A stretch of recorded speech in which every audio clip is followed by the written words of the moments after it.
dekad yang lalu merupakan titik bersejarah apabila tertubuhnya Wakaf An-Nur Corporation Berhad yang dikenali sebagai Kumpulan Wakaf An-Nur Berhad pada ketika itu.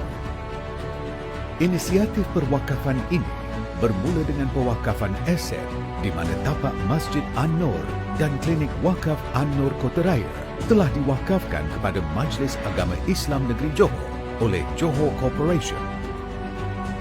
Bergerak terus ke hadapan di dalam inisiatif pewakafan, konsep wakaf saham diperkenalkan. Wakaf An-Nur menjadi pelopor pertama di dalam konsep pewakafan ini. Melihat kepada perkembangan operasinya, Kumpulan Wakaf An-Nur ditukar nama kepada Wakaf An-Nur Corporation Berhad pada tahun 2009. Ini disusuli dengan termeterainya Perjanjian Persefahaman MOU di antara Johor Corporation dengan Majlis Agama Islam Negeri Johor, di mana Wakaf An-Nur dilantik sebagai Nazir Khas, berperanan untuk menguruskan aset dan saham syarikat yang telah diwakafkan oleh Johor Corporation. Pada 2017, Wakaf An-Nur bersifat lebih inklusif dengan membuka peluang kepada orang ramai untuk berwakaf menerusi wakaf saham Lakin Sentral. Langkah memperkenalkan wakaf saham ini ternyata telah memberikan manfaat yang lebih besar kepada masyarakat, terutamanya kepada golongan yang memerlukan. Sekaligus, ianya memacu pembangunan sosioekonomi ummah. Ini dapat dilihat melalui 5 aktiviti teras tanggungjawab korporatnya, iaitu kebajikan am, pengurusan masjid, kesihatan, pembangunan sosioekonomi, kemasyarakatan. Sepanjang 2 dekad beroperasi, pelbagai anugerah dan pengiktirafan yang telah dicapai oleh Wakaf An-Nur ini sekaligus menjadikan Wakaf An-Nur sebagai sebuah badan korporat bertaraf institusi wakaf saham yang pertama di Malaysia. Kemajuan dan kecemerlangan yang dicapai selama ini menjadi pemangkin utama untuk Wakaf An-Nur terus produktif dan progresif di dalam meningkatkan lagi inovasi wakaf. Wakaf An-Nur komited menjadikan institusi wakaf ini terus mampat, lestari dan profesional bagi memperkasa ekonomi ummah sejagat.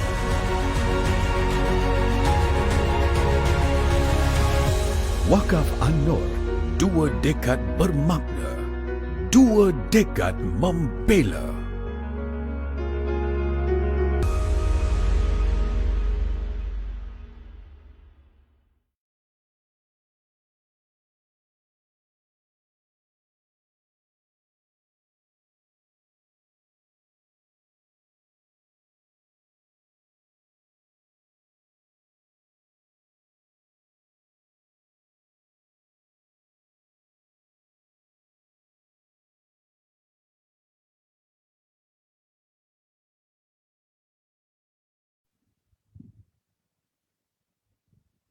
Okey dah. Auzubillahi minasyaitonirrajim. Bismillahirrahmanirrahim. Assalamualaikum warahmatullahi taala wabarakatuh. Alhamdulillahirabbil alamin wassalatu wassalam ala rasulil karim sayyidina Muhammad wa ala alihi wasahbihi ajmain, amma ba'. Alhamdulillah, apa khabar haji hajah, abang adik kakak semualah, sidang penonton yang dirahmati Allah, yang dikasihi Allah sekalian. Apa khabar semua? Mudah-mudahan Allah beri kesihatan yang baik, kesihatan tubuh badannya, pendengaran, penglihatan, dan juga saya mendoakan semua-semua yang ada hadir dalam majlis ilmu ini, walaupun kita berada di alam maya, tapi mudah-mudahan majlis ilmu ini selagi mana kita berada dalam majlis pada malam ini, begitu juga akan berguguran dosa-dosa kita, insya-Allah. Mati aku tak pakai baju macam ni. Okey, Haji dan Najah, sebelum kita mula, suka untuk saya ingatkan kepada diri saya dan kepada semua sidang penonton, dalam apa yang kita lakukan pada malam ini dan peterusan pada minggu-minggu yang lepas adalah usaha kita untuk memperbaiki, mendekati diri kita untuk rapatkan lagi hubungan kita dengan Al-Quran melalui memperbaiki bacaan dan makhraj huruf terlebih dahulu. Jadi, suka untuk saya ingatkan, biar kita ini cuba sedikit demi sedikit belajar huruf sedikit demi sedikit, betulkan huruf sedikit demi sedikit. InsyaAllah, walaupun kita baca dengan bacaan yang mungkin belum tepat lagi, tapi mudah-mudahan Allah ganjarkan kepada kita semua pahala seperti mana mereka yang membaca dengan bacaan tertil. Bacaan tertil, bacaan yang paling tinggi. Warattil Qur'ana tartila, bacaan Nabi SAW. Susah nak dapat dia. Nak katakan ada berapa peringkat, berapa syarat, tapi kita jauh. Saya pun jauh daripada bacaan tertil. Tapi kerana ada usahanya kita ini, mudah-mudahan pahalanya pahala yang sama. Man sa'alallahu syahadata bisidqin ballaghahu Allah manazil syuhada wa imma ta'ala firasyi.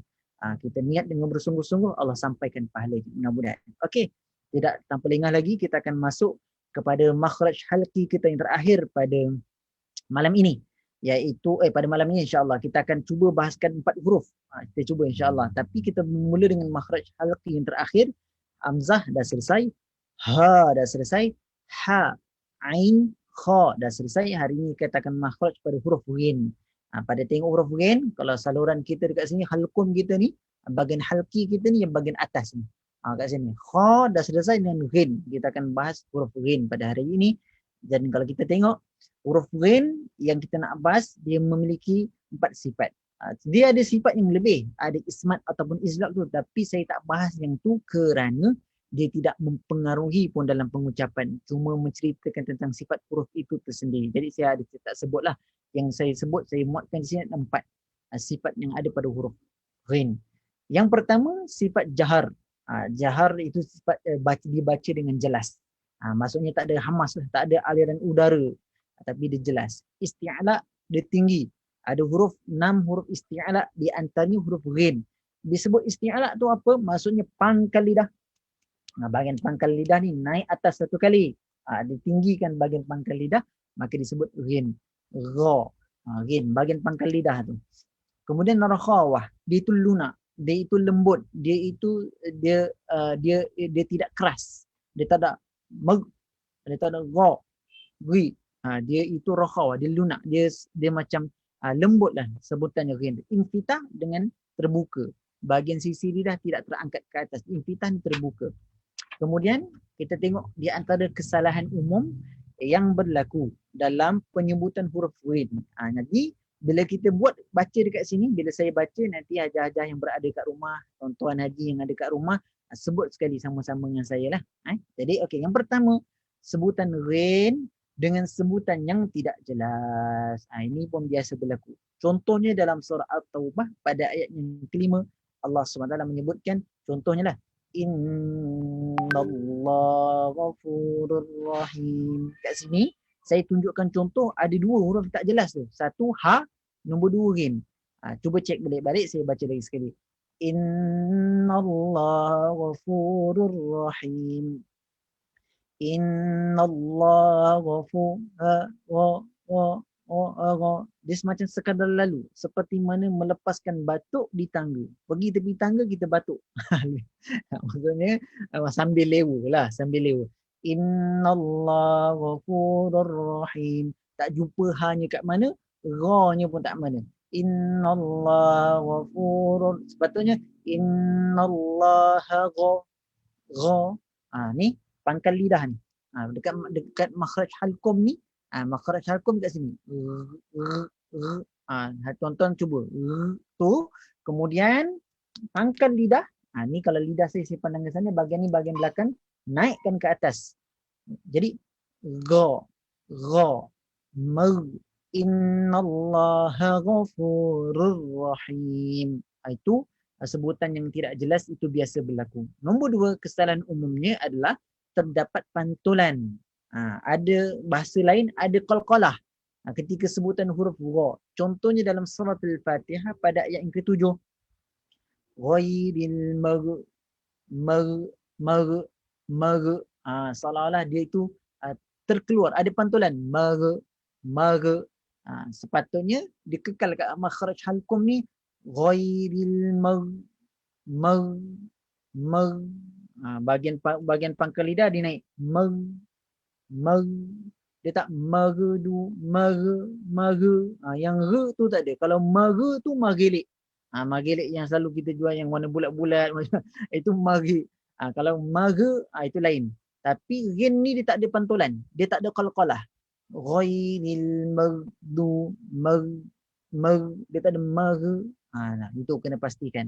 Ni Al-Fatihah kena try ni. Lebih-lebih lagi dalam surah Al-Fatihah. Di antara rukun solat. Jadi kita cuba perhatikan. Takut kita baca ghairil maghdu. Tak boleh. Ghairil maghdu. Yang tu. Okey, sebab apa? Kita kena perhatikan tempat keluar dekat sini. Hujung halqum ni atas, bahagian atas tu. Gha, mag. Dia tak ada mag. Kalau lepaskan dia jadi mag. Yang ketiga adalah sebutan kha yang seakan-akan huruf ha. Contohnya kul mutu bi okey. Kul mutu bi ghai. Sebutan kha. Ini salah ni. Sebutan kha. Ini jap. Kat salah kat sini salah. Nombor 3 ni tuan-tuan kalau catatlah. Kalau saya nak betulkan, saya betulkan sekejap lah. Ada kitab kat sini. Ini tersalah pula. Okey. Subhanallah. Makhraj halqum. Kesalahan nombor 3 adalah sebutan ghin itu, di bahasa Arab pula. Kesalahan biasa teknikal biasalah. Sebutan ghin dibaca rendah. Itu dia. Dibaca dengan istifal. Itu kesalahan yang common mistake yang sering kali berlaku, iaitu dibaca dengan rendah. Dibaca dengan rendah ni contoh dia macam mana? Contohnya adalah bila kita baca tu subhanallah from current state. Okey, subhanallah. Okey, nampak? Kul mutu bi ghaizikum ghai. Tak boleh. Sebab apa? Ghai, ghin di atas gha. Ghai. Salah. Ghin di atas gha. Jadi ghai salah. Ghai betul. Ghai salah. Ghai itu rendah. Sedangkan ghin ni ada sifat isti'la, tinggi pangkal lidah. Bighaizikum. Dia tak boleh bighaizikum. Yang itu. Jadi kita tengok di antara contoh bacaan yang mana saya akan minta terlebih dahulu Puan Amizah lah. Kita punya Al-Qurra kita. Qari'ah kita yang setia. Puan Amizah silakan, mudah-mudahan barakah untuk cuba contoh yang pertama. A'udzu billahi minasyaitonir rajim. Minal ghaid. Lagi sekali. Minal ghaid. Okey. Bacaannya baik, alhamdulillah, terima kasih Puan Amizah. Tapi sidang penonton juga hadirin cuma perhatikan. Gha tu ada kesalahan yang keempat yang mana saya boleh masukkan sekali. Secara kebetulan saya perasan adalah ghin tu jangan dibulatkan dia punya dibulatkan mulutnya. Ni contoh yang salah. Tuan-tuan tengok saya baca minal gha. Ni. Ini dibulatkan, dimuncungkan itu tak boleh. Simpan muncungnya tu, simpan. Ataupun tak boleh bulat bibir tersebut. Minal gha. Sebab apa? Dia nak seolah-olah sebab dia nak tinggikan, dia nak tinggikan isti'la akan huruf ghin. Minal gha. Tak boleh. Yang tinggi hanya pangkal lidah. Bibir tu kekal macam biasa. Kita maintain macho tu. Minal gha. Minal ghaiti. Minal gha. Kalau saya baca minal gha, bunyi je dah lain. Nak kata dengan bunyi lain. Jadi kalau minal gha, itu adalah kurang tepat.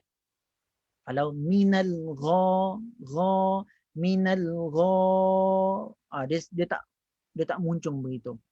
Begitu. Jadi kita pastikan minal ghaiti. Tak minal gha. Jangan dibulatkan, jangan dimuncungkan. Bacaan yang baik. Terima kasih Puan Amizah. Puan Fatimatun Zahra Osman, boleh bantu saya untuk baca contoh yang kedua. Ghairil maghdubi. Lagi sekali. Maratan ukhra. Ghairil maqdub. Pertama sekali, ghin yang pertama itu betul. Sebab ghin yang itu dibaca dengan tinggi. Kesilapan umum yang biasa dengar bila orang baca Al-Fatihah, siratal ladzina an'amta alaihim ghairil. Ini biasa berlaku. Ghairil, dia baca dengan gha, rendah. Ghai, sepatutnya ghin di atas gha. Ghin di atas gha. Ghairil, daripada atas ya pula ada sifat lin, lembut. Jadi tapi ambil atas dulu aja. Isti'la tu pangkal lidah tu naik atas dulu. Bahagian ni pangkal lidah naik atas dulu. Ghairil, dia tak boleh ghairil an'amta alaihim ghairil. Tak boleh. Perhatikan yang ni bahagian ni. Al-Fatihah ni kena cek. Kalau baca an'amta alaihim ghairil, tak boleh, tak cukup. Ghai tak boleh. Dia kena ghai. An'amta alaihim ghairil. Tu. Itu yang pertama. Tapi Puan Fatimah, ghin tu cantik. Kemudian ghin yang kedua tu, jangan terlepas dia punya. Mag, tak nak. Mag tak boleh. Ghairil mag. Tu. Ghin tu. Maksudnya tidak terlepas. Tidak ada qalqalah. Saya rasa okey. Yang ini saya perlukan kepada seorang, kalau siapa nak cuba, tak ada cuba pun tak apa, boleh baca sama dengan saya. Okey, saya akan baca, saya baca, tonton kat rumah boleh ikut sekali. Okey, kita cuba. Ghaghiru bar. Tak ada bar, tak ada. Dia mati. Dia itu dalam keadaan tidak ada pantulan. Ghaghiru bar. Ghani ghana minal mughni maghiran ghani gha. Dia macam susah sikit tapi boleh cuba. Ghaghiru bar ghani ghana minal mughni maghiran ghani gha. Nak part bahagian yang mur tu. Kena murni mari, tak boleh murni. Dia tak ada pantulan. Itu kena perhatikan. InsyaAllah kita teruskan dulu. Yang ni saya pasti tonton tadi dah try sama-sama dengan saya. Sebabkan kita kesuntungan masa, kita kena kejar sikit. Okey. Sekarang ni kita nak masuk pada huruf makhraj lisan, aqsal lisan, bahagian pangkal. Bila sebut pangkal ni, kalau ni lidah saya, ni hujung, ni pangkal. Pangkal ni, permulaan lidah ni. Pangkal lidah, aqsal lisan. Bahagian pangkal lidah akan terdapat ni dua huruf, iaitu huruf qaf dengan kaf. Qaf, kaf. Yang ni. Basic je, kita santai-santai, kita nak tengok dekat mana permulaan huruf qaf, di mana sebutan huruf kaf. Kalau tengok huruf qaf ni, di antara huruf isti'ala juga, tu pangkal lidah tu diangkat. Bahagian pangkal diangkat. Bahagian pangkal. Bahagian ni belakang sekali. Tapi kalau tengok kaf ni, dia itu depan sikit daripada qaf. Diangkat juga tapi dia depan sikit daripada kaf. Jadi nak katakan qaf dan kaf ini berjiran. Dia jiran sebelah rumah lah. Kalau yang kadang-kadang yang dibuat kari pap, dia bagi dekat kaf. Kalau kaf buat nasi lemak, dia bagi sikit pada qaf. Lebih kurang macam itu. Dia rapat. Jiran yang rapat. Jadi sebab itu tidak hairanlah. Nanti kita akan bincang. Kita masuk dulu perbahasan. Nanti saya akan ceritakan. Okey.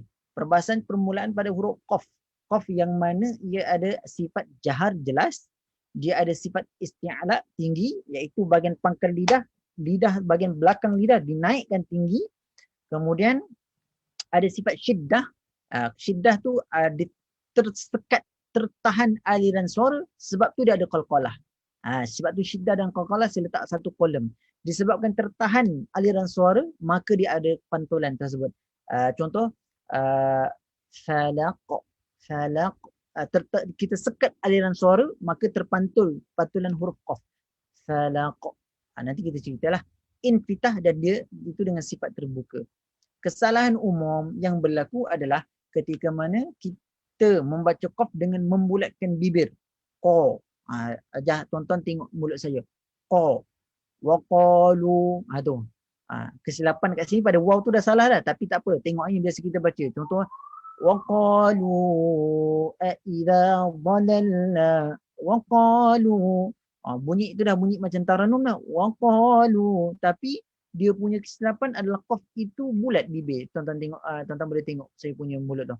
Waqal qa. Dia tak nak mulut. Bibir ni tak ada kena mengena. Bibir biarkan dia rehat. Duduk santai-santai, minum air kelapa, relax je bibir tu. Bibir tak buat apa-apa. Yang bekerja adalah bahagian pangkal lidah. Aqsal lisan tu. Bahagian pangkal lidah dinaikkan tinggi. Qa. Ni bahagian pangkal lidah, ni lelak langit. Dia sentuh. Qa. Jadi ketika itu kalau kita lihat dia apa namanya? Subhanallah, dia duduk bahagian pangkal. Waqalu. Dia tak waqa, dia tak bulat. Waqa. Kalau bulat salah. Dia kena bibir macam biasa. Qa. Waqalu. Okey, itu yang pertama. Kesalahan yang kedua adalah menyebut qalqalah. Ada qalqalah, ada pantulan, tapi dengan pantulan yang rendah. Contoh kat sini.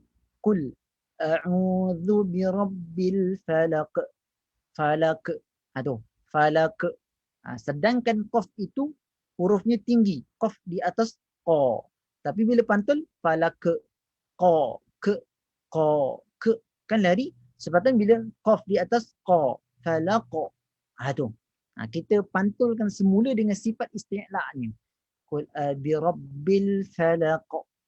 Tak boleh falaq. Falaq. Kadang-kadang ada orang rendah. Falaq. Dia kena falaq. Pantulannya kena tinggi juga berdasarkan sifat isti'la' yang ada pada huruf qaf. Kesalahan yang ketiga adalah berlebihan dalam penyebutan. Berlebihan dalam penyebutan ni contohnya. Minum air dulu. Takut terkeluar pula. Bismillahirrahmanirrahim. Dalam surah Al-Ikhlas pada ayat yang pertama. Qul. Dia macam ku. Qai.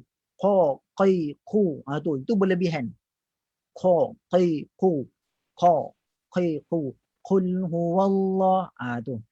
Dia tidak ada macam kul. Tak ada pun aliran suara. Tak ada. Dia jahar. Bukan hamas. Kalau hamas dia kul berlebihan. Dia kena Qul huwallah. Dia tak kul. Dia tak ada berlebihan seolah-olah ada angin yang keluar. Ini pun di antara kesalahan yang ada, yang sering berlaku dan ada dilakukan oleh pembaca. Okey. Kita nak tengok dalam contoh-contoh bacaan. Kita persilakan tadi Puan Amiza. Kalau bawah tadi yang saya tengok. Puan Nadia ada? Puan Nadia? Puan Nadia ada tak? Puan Anis nak anak-anak boleh try. Puan Anis. Saya nak cuba, Ustaz. Baik. Okey. Dekat ayat yang pertama. Silakan. Saya ni dah ketinggalan tadi. Sekejap ya. Baik. Ambil sirotal lah. Ambil ya. Okey. Sirotal mustaqim. Lagi sekali. Siratal mustaqim. Yang pertama tadi dia macam tak bunyi kaf, dia macam bunyi kaf. Mustaqim. Dia macam tak dengar bunyi kaf. Kaf tu dia kena bunyi tinggi dah, dia macam qa. Mustaqim. Kaf di atas qa. Okey. Cuba sekali lagi. Boleh. Silakan. Siratal mustaqim. Okey. Baik. Dia cumanya kalau ada perbahasan lebih lanjut lah. Dia qaf ni huruf isti'la. Tapi bila dia La ilaha illahu. Bila Ustaz Ridwan katakan qaf ini dia antara huruf yang isti'la. Tetapi bila dia berbaris bawah, dia tak boleh terlalu tebal. Mustaqim. Dia tak boleh terlalu nipis. Mustaqim. Dia fil marhala mu'tadil. Dia tengah-tengah. Mustaqim. Ada qaf. Mustaqim. Ada dengar qaf dia. Ada dia punya nampak dia punya daripada pangkal lidah. Mustaqim. Kalau mustaqim macam kaf. Jadi itu yang kena perhatikan. Tak boleh terlalu tebal, tak boleh terlalu nipis kerana baris bawah. Dia marhalah yang tengah-tengah. Terima kasih Puan Amiza.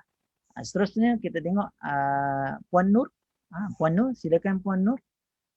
Puan Nur boleh cuba pada bacaan yang nombor 2. Ghasiqin idza waqab. Silakan Puan Nur.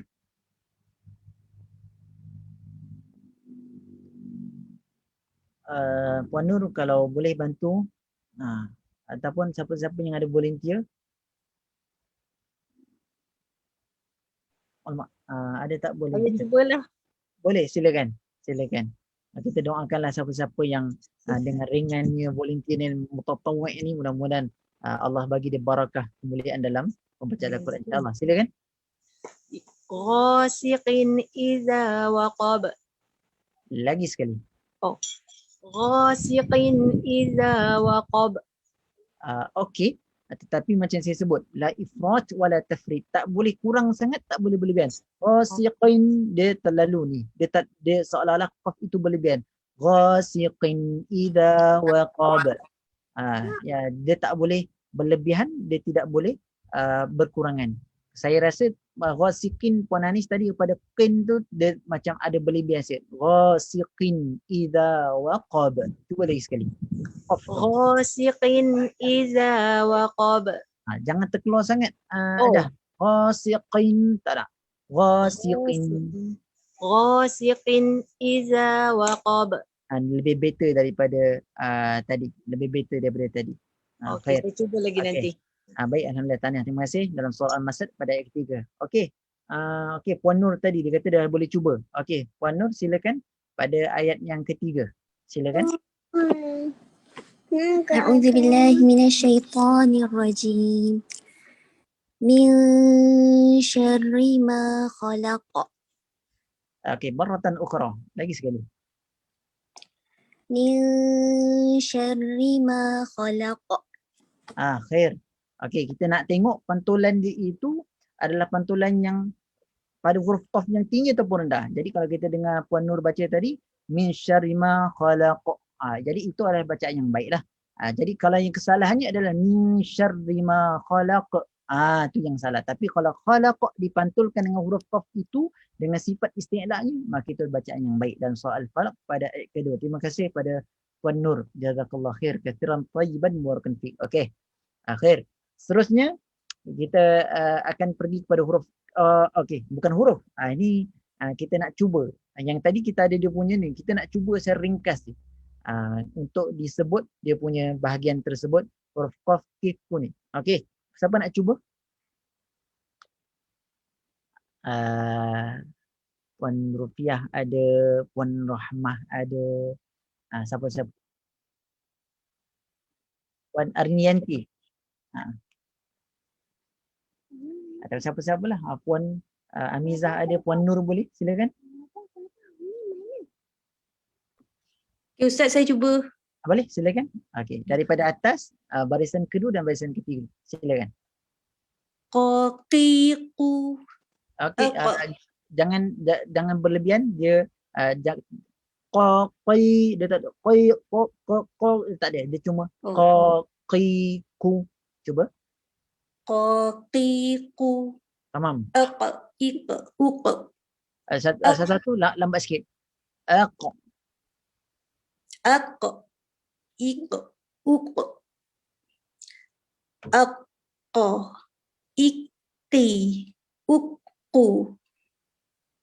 Okey, khair. Okey, khair. Alhamdulillah. Terima kasih kepada Puan Amizah. Sama-sama, Ustaz. Baik-baik. Siapa ada yang terakhir, Pak? Qaqiqu. Qaqiqu. Iq. Uq. Aqqa. Iqi. Uqu. Okey. Saya rasa belum ada yang nak cuba lagi. Ada lagi Saya tak? nak cuba juga. Silakan Puan Anis. Silakan. Qaqiqu. Khair. Iq. Oh, tak boleh. Dia ada qalqalah tu. Iq. Oh, tak boleh juga Puan. Dia kena aqqa. Iq. Aqqa. Uq. Aqqa. Iq. Uq. Dia macam bagi lebih sikit.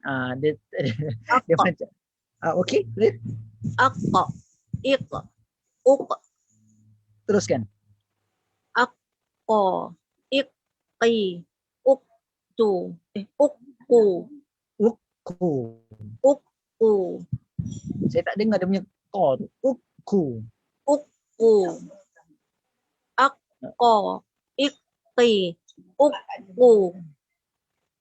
Ko iqi ukku. Akko. Ikti.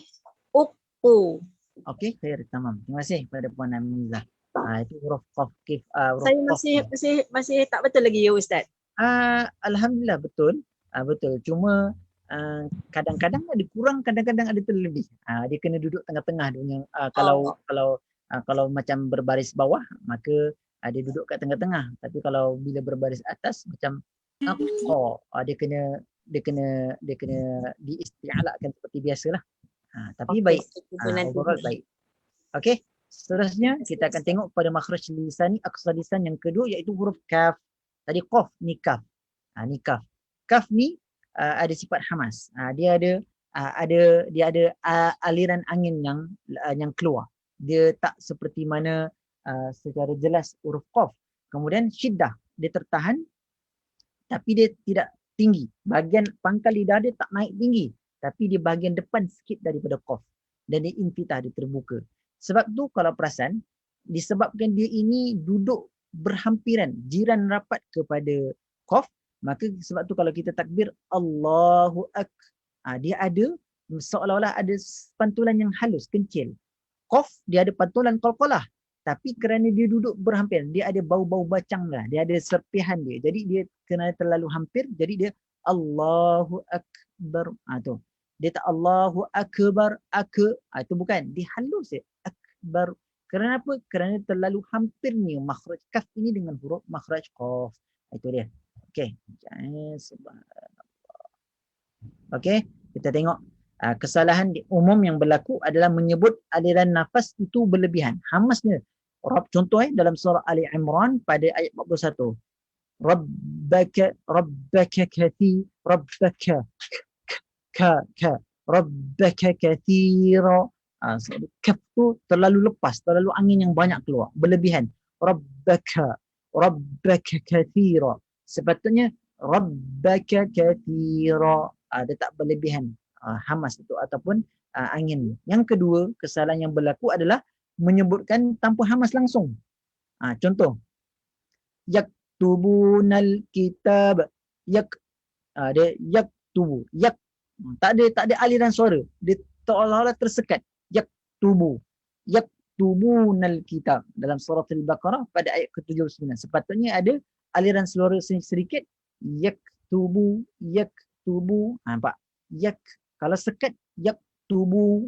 Gitu. Ada orang baca yaktubu, tak boleh. Yaktubu. Itu kesalahan yang kedua. Kesalahan yang ketiga yang sering berlaku juga terdapat qalqalah dalam sebutan. Innalladzina yaktumu. Dia tak ada pantulan, dia tak ada qalqalah, tapi dia ada halus, pantulan yang halus kecil kerana dekat makhraj qaf. Jadi innalladzina yaktumu, dia tak tak ada, yaktumu sedikit dengan hamas ni. Itu kesilapan yang ketiga. Dalam contoh ini dalam surah Al-Imran 54 dan surah Al-Imran pada ayat ke-55. Silakan bagi siapa-siapa, kerana kita dah masuk waktu Isyak, jadi kita mintalah siapa-siapa yang boleh volunteer. Puan Arnianti belum lagi baca, Puan Nadiah belum lagi baca, Puan Rufiah pun belum lagi baca. Siapa-siapa ada di antara tiga yang nak cuba? Kalau tak ada, saya ada pembaca setia saya. Silakan Puan. Puan Rufiah. Silakan Puan Rufiah. Assalamualaikum Ustaz. Assalamualaikum warahmatullahi wabarakatuh. Minasyaitonirrajim. Wa makaru wa makarallah. Lagi sekali ma tu pendek. Wa makaru wa makarallah. Wa makarallah. Okey. Baik, terima kasih pada Puan Rufiah. Jadi kaf yang ada di situ tidak boleh lepas terlalu banyak angin. Wa makaru wa makarallah. Satu, tak boleh begitu. Yang keduanya, kaf itu dibaca dengan rendah. Jangan wa makaru wa makar, tak boleh. Dia rendah semua istifal. Waw istifal, ma istifal, ka istifal. wa makarallah, wa makarallah. Okey, baik. Terima kasih kepada Puan Rufiah. Okey, yang kedua silakan. Puan Nadiah boleh, Puan Arniyanti boleh. Mana-mana yang boleh. Boleh saya cuba, Ustaz? Boleh, silakan. Encik Ustaz Ridwan, silakan. Ilayya wa mutahhiruk. Lagi sekali, maratan ukhra. Ilayya wa mutahhiruk. Baik. Nampak, walaupun dia berhenti, kita tahu dia tak ada qalqalah. Tak ada mutahhiruk. Tak ada. Tapi dia ada pantulan yang halus dan kecil kerana dekatnya makhraj huruf qaf tu jadi wa mutahhiruk. Tu. Dengan ada hamas ni, mutahhiruk. Dia tak boleh tanpa hamas. Mutahhiruk. Mutahhiruk tak boleh. Mutahhiruk. Bacaan yang baik Encik Ridwan. Terima kasih. Jazakallah khair kathiran tayyiban mubarakan fiik. Okey. Ini yang terakhir ni. Ini terakhir. Puan Nadia kalau nak cuba salah tak apa. Kita sama-sama belajar. Boleh. Siapa Puan Arniyanti belum lagi. Kalau Puan Nur nak cuba lagi boleh. Puan Nur saya rasa boleh kali kedua lah. Kalau tak ada ni silakan. Baca yang mana Ustaz? Yang ni. Lapisan pertama, kedua, ketiga. Silakan. Tiga-tiga. Tiga-tiga lah. Silakan. Lebih sikit pahala ni. Kaki ku. Ak. Ik. Uk. Akka. Iki. Baik lapisan. Okey. Ak. Aduh. Ak. Ik. Uk. Okey. Akka. Iki. Uku. Okey. Baik. Ka. Ki. Ku. Ak. Ik. Uk. Akka. Iki. Uku. Jazakallah khair. Terima kasih banyak. Ada lagi siapa nak cuba yang terakhir? Cik Muhammad Arif. Saya nampak ada Cik Muhammad Arif. Puan Arniyanti. Boleh cuba yang terakhir ni sebelum kita akhiri pengajian kita pada malam ini. Siapa yang bertuah tu? Khair. Okey, saya cuba ya Ustaz. Okey, baik. Puan Arniyanti, terima kasih. Silakan. Kaki ku. Ak. Ik. Okey. Itu tak ada dia punya itu namanya dia tanpa hamas ataupun dia itu tersekat. Ak. Ik. Dia kena ak. Ik. Ik. Uk. Okey, khair. Teruskan. Ak. Iki. Uk. Lagi sekali. Akka. Akka. Iki. Uku. Uku. Okey, baik. Khair. Tamam. Alhamdulillah. Selesai. Huruf kaf ini bermaksud kita telah selesai hari ini 3 huruf. Kita sempat 3 huruf. Tak apalah. Mudah-mudahan barakah. Kita dah bahaskan huruf ghin yang mana sifatnya isti'la, diangkat bahagian pangkal lidah ke atas dan dikeluarkan makhraj halqum yang atas. Kemudian kita bahas tentang 2 huruf iaitu 2 huruf yang aqsal lisan. Yang ni. Aqsal lisan. Bahagian pangkal lidah tu dinaikkan ke atas, 1 huruf qaf. Depan sedikit itu huruf kaf. Jadi boleh dah cubalah kat rumah. Nanti mudah-mudahan kita cuba perbaiki 1 huruf saja. Mudah-mudahan dia akan ada kesannya dan dia akan ada ganjaran pahala di sisi Allah SWT dan kita cuba mengaplikasikan dalam bacaan kita Al-Quran hari-harian insya-Allah. Jadi insya-Allah kita minggu depan kita akan bahaskan 3 huruf dzalqiyah. Mim, nun, lam dengan ra. Lebih-lebih ra ni semua kena bagi perhatian sikit dan mudah-mudahan kita akan bersama lagi pada hari Isnin pada minggu hadapan untuk membahaskan ketiga-tiga huruf ni insya-Allah. Jadi terima kasih kepada tuan-tuan dan puan-puan yang sedang penonton yang bersama sehingga ke akhirnya. Mudah-mudahan barakah dan mudah-mudahan lepas ni kerana kita mengikuti kelas untuk memperbaiki bacaan Al-Quran, mudah-mudahan bila kita baca kita akan dapat pahala ganjaran seperti mana orang yang membaca dengan bacaan tertib, mudah-mudahan insya-Allah. Jadi kita sudahi dengan tasbih farad suratul Asr. Subhanakallahumma bihamdika asyhadu an la ilaha illa anta astaghfiruka wa atubu ilaik. Bismillahirrahmanirrahim. Wal 'asr. Innal insana lafi khusr illa allazina amanu wa 'amilus solihat wa tawasaw bil haqq wa tawasaw bis sabr. Assalamualaikum warahmatullahi taala wabarakatuh. Jazakallah khair katsiran. Terima kasih semua. Terima kasih.